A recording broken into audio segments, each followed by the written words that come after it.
안녕하세요. 오늘도 주님 앞에 감사가 넘치는 그런 하루가 될 수 있기를 축복합니다.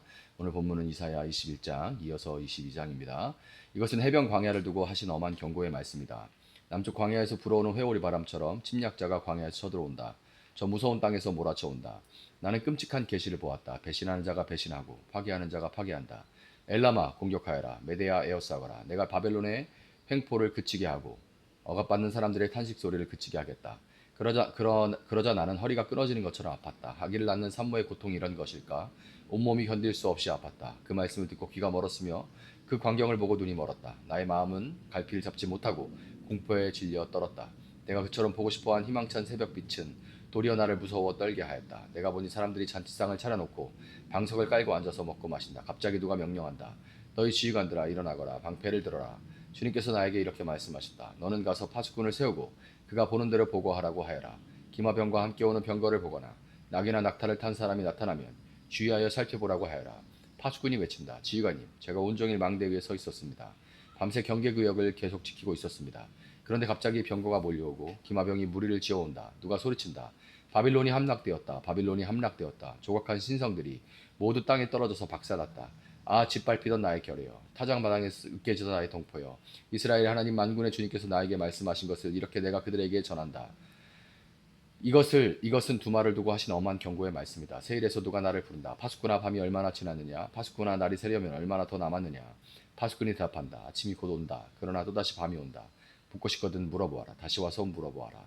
이것은 아라비아를 두고 하신 엄한 경고의 말씀이다. 드단 사람들아, 아라비아의 메마른 덤불 속에서 밤을 지새우는 드단의 행상들아, 목마른 피난민들에게 마실 물을 주어라. 대마 땅에 사는 사람들아, 아라비아의 피난민들에게 먹거리를 가져다 주어라. 그들은 칼을 피하여 도망다니는 사람들이다. 칼이 그들을 치려하고 화살이 그들을 꿰뚫으려 하고 전쟁이 그들의 목숨을 노림으로 도망다니는 신세가 되었다. 주님께서 나에게 이렇게 말씀하셨다. 1년 기한으로 머슴살이를 하게 된 머슴이 날수를 세듯이 이제 내가 1년을 센다. 1년 만에 게달의 모든 허세가 사라질 것이다.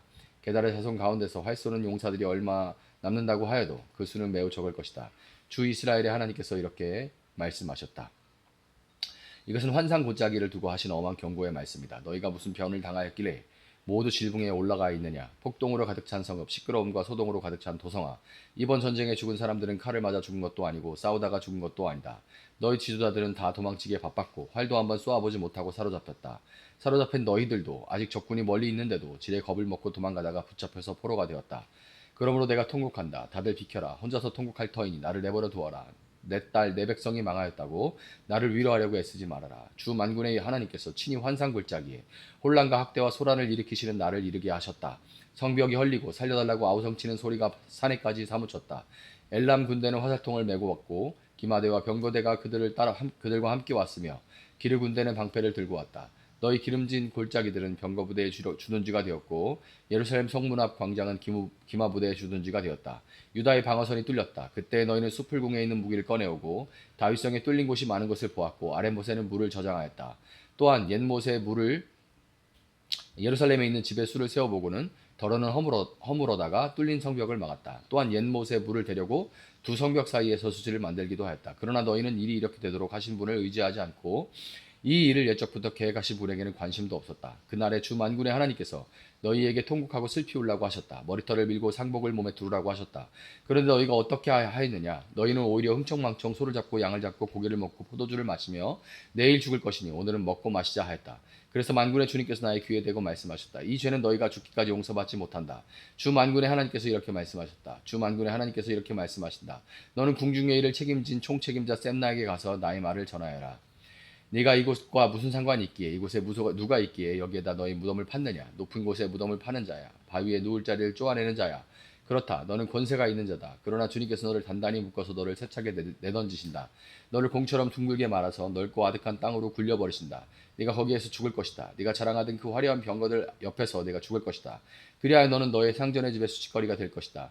내가 너를 너의 관직에서 쫓아내겠다. 그가 너를 그 높은 자리에서 끌어내릴 것이다.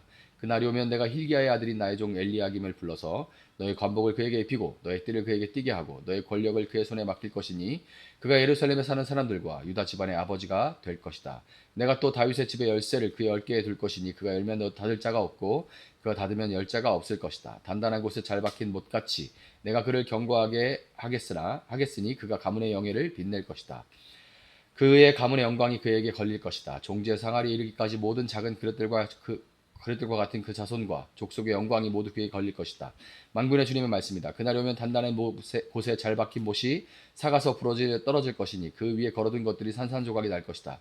이것은 주님께서 하신 말씀이다. 아멘. 자, 열방을 향한 예언자 이사야의 심판 선언은 계속해서 이어져 갑니다. 바벨론과 두마, 아라비아의 하나님의 심판이 선포되는데요. 1절에서 바벨론을 해변 광야다 이렇게 부르고 있는데, 이것은 기름지고 풍성한 바벨론이 곧 광야와 같이 될 것이라는 강력한 경고의 말씀입니다. 역사적으로 바벨론은 여전히 강성하고 이 예언이 선포될 때 바벨론은 아직 굉장히 강성했어요. 그리고 2절에 등장하는 엘람이라고 불리는 페르시아는 아직 두각을 이 세계사에 드러내지 못하고 있을 때인데, 하나님은 이사야를 통해 바벨론이 페르시아에 의해 무너질 것을 생생하게 전하셨던 겁니다.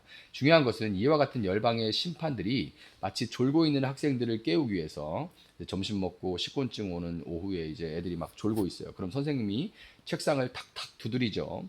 이와 같이 죄에 빠져 영적인 깊은 잠을 자고 있는 하나님의 백성 이스라엘, 유다를 깨우는 메시지라는 거예요. 이런 열방에 대한 심판들이. 선생님이 책상을 두드리시면 어떻게 해야 돼요? 정신을 바짝 차리고 다시 이제 수업에 집중해야 되는 거죠. 그런데 유다는 그 선생님의 두드리는 소리를 듣고도 도무지 잠을 깨려 하지 않았습니다. 둘 중에 하나겠죠.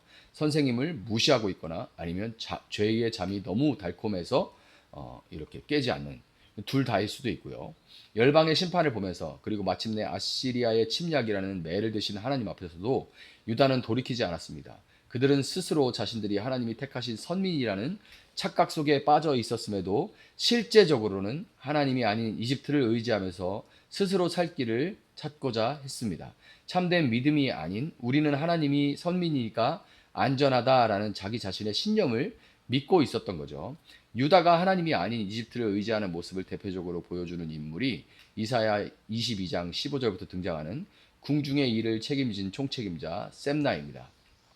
친이집트파였던 셈나는 국고를 비롯한 궁중의 살림을 도맡아 하고 있음에도 불구하고 자신의 무덤을 파고 꾸미는데 그렇게 집중을 했어요. 무덤을 파고 꾸미는 것은 왕만이 하는 일인데, 셈나는 자신의 권한을 스스로 왕처럼 되고자 하는데 사용했던 겁니다. 이집트는 일찍이 가뭄을 만난 아브람이 조카 롯을 데리고 함께 내려갔던 곳이고, 아브람과 헤어진 롯이 소돔과 고모라 땅을 선택한 이유도 소돔과 고모라 땅이 그냥 눈으로 보기에 이집트 땅처럼 보였기 때문에 그쪽을 선택했던 거예요. 그만큼 크고 화려하고 풍성해 보이는 그런 곳이었고, 친이집트파였던 셈나는 하나님의 백성이라 스스로 여기면서도 실제적으로는 철저하게 이집트를 쫓는 그런 삶을 살았던 겁니다. 셈나로 대표되는 유다의 이런 모습을 보면서 오늘 하나님의 백성들의 모임이라는 교회에 대해 생각해 보지 않을 수가 없습니다. 하나님의 심판 아래 놓여서 영적인 혼미함 속에서 불안과 염려, 두려움과 아픔 가운데 고통당하는 그런 세상을 보면서도 교회는 하나님을 의지하기보다 세상이 걸어가는 그 길, 더 크고 화려해지며 스스로의 성공을 추구하라고 외치는 세상을 의지하고 그 길을 쫓고 있는 것은 아닌가라는 생각을 하게 됩니다. 하나님은 예언자 이사야를 통해서 자기 안위만을 생각하며 하나님을 무시했던 셈나를 쫓아내시고 나의 종이다라고 부르시는 힐기야의 아들 엘리야김을 대신 그 자리에 세우실 것을 말씀하십니다. 그리고 그의 어깨 위에 다윗집의 열쇠를 주시며 열면 닫을 자가 없고 닫으면 열 자가 없는 권세도 부어주실 것을 약속하시죠. 하나님은 이집트파를 뽑아내시고 하나님의 사람을 세워서 당신의 나라를 이어가시는 겁니다.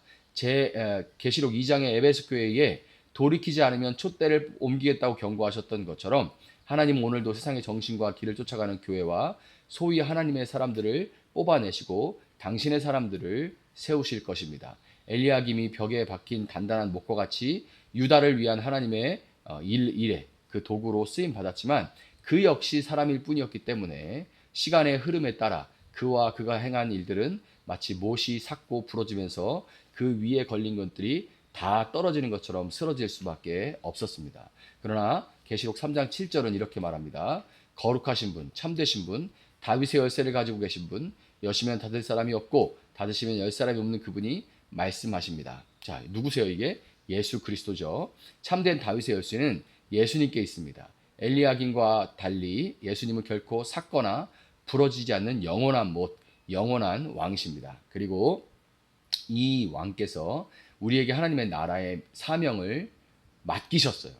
마태복음 16장 19절 이렇게 되어 있죠. 내가 너에게 하늘 나라의 열쇠를 주겠다. 네가 무엇이든지 땅에서 매면 하늘에서도 매일 것이요 땅에서 물면 하늘에서도 풀릴 것이다. 셈나와 같이 이집트를 따르는 것이 아니라 예수님을 따르는 우리는 땅과 하늘을 잇는 권세와 사명을 부여받은 사람들입니다. 그러니 여러분, 이 혼란한 세상을 바라볼 때 자기 눈에 오른 대로 살아가는 사사시대 사람처럼 살지 말고 참된 왕이신 예수 그리스도를 증거하면서 하나님 앞에 잘 박힌 목과 같이 쓰임받는 인생, 또 하루하루를 살아낼 수 있는 여러분 되시기를 예수님의 이름으로 축복합니다. 잠시 기도하겠습니다. 사랑하시는 주님 감사합니다. 열방의 심판을 통해서 하나님은 하나님의 백성이 이스라엘 백성들이 깨어나서 회개하고 온전히 하나님의 뜻에 순종할 것을 바라심에도 불구하고 우리는 여전히 세상의 아픔과 고통을 들으면서도 우리는 하나님 앞에 온전히 나아오기를 하나님 우리가 얼마나 주저하고 또 망설이는지 모릅니다. 하나님 우리의 연약함을 불쌍하게 여겨 주셨고 하나님 정말 이 마지막 때에 선지자 이사야와 같이 예언자 이사야와 같이 정말 하나님의 뜻을 전하며 하나님의 뜻을 살아낼 수 있는 저희들 될 수 있도록 저희들을 붙들어 주시기를 원합니다. 하나님께서 셈나를 뽑아내고 엘리야김을 세우셔서 당신의 뜻을 이루셨던 것처럼 여전히 하나님은 이 세상이 어둡고 악하지만 그럼에도 불구하고 하나님의 사람들을 뽑아서 하나님의 사역을 여전히 행하고 이루어 가심을 믿습니다.